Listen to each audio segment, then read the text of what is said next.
the industrial foundation that was laid by Mao.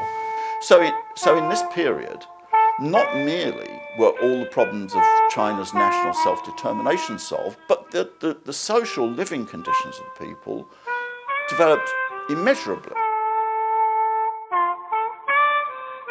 The industrial foundation that was laid by Mao during his 30 years in power, that was later proved to be quite important for China to reform. So these were several aspects that I would think to be the continuity of the Chinese Communist Party's rule of China. But I noticed a very interesting thing.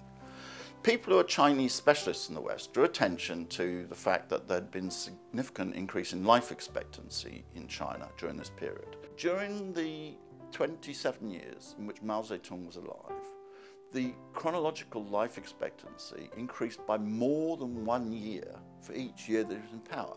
There has never been anything like that in human history.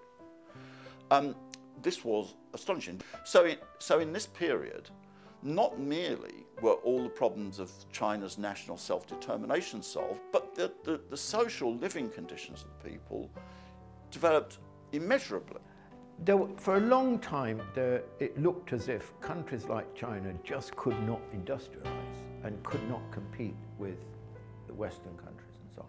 But we've seen, so since the middle of the 20th century, at the time of the 1949 revolution, but also the end of colonialism in many parts in Asia and so on, we saw the world change to create a new sort of possibility that the world did not have to be dominated by the West, which was a small fraction of humanity. We could see that possibility. Looking back now, we can see that possibility opening up from, this is why a crucial period is the end of the Second World War.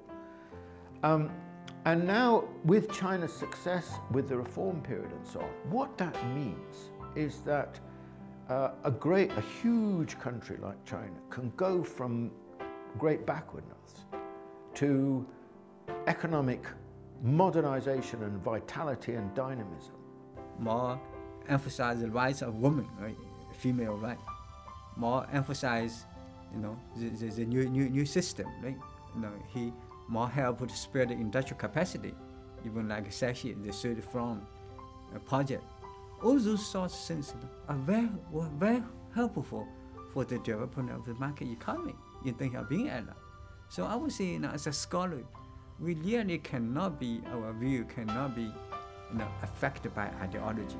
We have to look into facts, how those two allies, two stages, historical stages, they're connected, to get more truth from it. Not just simply, criticize one, follows another. That's because history is a history. We have to look at history in a more objective way. Right?